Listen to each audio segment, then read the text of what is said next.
ಕುಷ್ಟಗಿಯ ಹೂಲಿಗೆಯ ಉದ್ಯೋಗದಲ್ಲಿ ತಾಳ್ಮೆ, ಸಹನೆ ಮತ್ತು ಸಹಕಾರ ಮುಖ್ಯವಾಗಿದೆ ಎಂದು ಟೈಲರ್ ಕಾರ್ಮಿಕ ಅಭಿವೃದ್ಧಿ ಸಂಘದ ಕೊಪ್ಪಳ ಜಿಲ್ಲಾಧ್ಯಕ್ಷ ರಮೇಶ್ ಅವಾಜಿ ತಮ್ಮ ಅಭಿಪ್ರಾಯ ವ್ಯಕ್ತಪಡಿಸಿದರು. ಇತ್ತೀಚೆಗೆ ಕುಷ್ಟಗಿ ನಗರದ ಶ್ರೀ ಬುತ್ತಿ ಬಸವೇಶ್ವರ ದೇವಸ್ಥಾನದ ಆವರಣದಲ್ಲಿ ಗಂಗಾ ಸಾಮಾಜಿಕ ಮತ್ತು ಶೈಕ್ಷಣಿಕ ಚಾರಿಟೇಬಲ್ ಟ್ರಸ್ಟ್ ಕುಷ್ಟಗಿ ತಾಲೂಕಿನ ಟೈಲರ್ಗಳಿಗೆ ಕಾರ್ಮಿಕ ಸಹಾಯ ಹಸ್ತ ಕಾರ್ಡ್ ಮತ್ತು ಟೈಲರ್ ತರಬೇತಿ ಪಡೆದವರಿಗೆ ತರಬೇತಿ ಪ್ರಮಾಣ ಪತ್ರ ನೀಡುವ ಒಂದು ಕಾರ್ಯಕ್ರಮವನ್ನು ಉದ್ಘಾಟಿಸಿ ಮಾತನಾಡಿದ ಅವರು, ಹೊಲಿಗೆ ಉದ್ಯೋಗ ಎಂಬುದು ಪ್ರತಿಯೊಂದು ಬಡ ಕುಟುಂಬಗಳಿಗೆ ಶ್ರೇಷ್ಠತೆಯ ವರದಾನ ಇದ್ದ ಹಾಗೆ, ಅಂತೆಯೇ ಉದ್ದಿಮೆಯಂತಹ ಉದ್ಯೋಗದಲ್ಲಿ ಮಹಿಳೆಯರು ಶ್ರದ್ಧಾ ಮನೋಭಾವನೆ ಹೊಂದಿರಬೇಕು, ಮಾನವೀಯತೆ ಮೌಲ್ಯಗಳನ್ನು ಎತ್ತಿ ಹಿಡಿಯಬೇಕು, ಸಮಾಜಮುಖಿ ಕಾರ್ಯಕ್ರಮಗಳು ಹೆಚ್ಚು ಗಮನ ಹರಿಸಬೇಕು ಎಂದು ಮನವಿ ಮಾಡಿದರು. ಇನ್ನರ್ ವೀಲ್ ಕ್ಲಬ್ನ ಅಧ್ಯಕ್ಷರಾದ ಗೌರಮ್ಮ ಕುಡ್ತಿನಿ ಅವರಿಂದ ಉಚಿತವಾಗಿ ದಾರದ ರೀಲ್ ಬಾಕ್ಸ್ಗಳನ್ನು ವಿತರಿಸಲಾಯಿತು. ಟ್ರಸ್ಟ್ನ ಅಧ್ಯಕ್ಷರಾದ GS ಗಂಗಾ ಅಧ್ಯಕ್ಷತೆ ವಹಿಸಿದರು.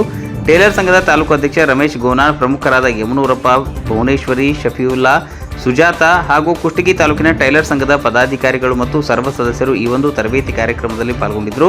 ತರಬೇತಿ ಪಡೆದಂತಹ ಪ್ರತಿಯೊಬ್ಬರಿಗೂ ಇದೇ ಸಂದರ್ಭದಲ್ಲಿ ಪ್ರಮಾಣ ಪತ್ರವನ್ನು ನೀಡಿ ಗೌರವಿಸಲಾಯಿತು. ಇನ್ನರ್ ವೀಲ್ ಕ್ಲಬ್ನಿಂದ ಟೈಲರ್ಗಳಿಗೆ ಸಹಾಯ ಮಾಡಿದ್ದರಿಂದ ಅವರಿಗೆ ಒಂದು ಸಮಾಜಮುಖಿ ಸಹಾಯ ಹಸ್ತಕ್ಕೆ ಶ್ಲಾಘನೀಯ ವ್ಯಕ್ತವಾಯಿತು. Mallikarjun ದೋಟಿಹಾಳ, NKS TV4 Kushtagi.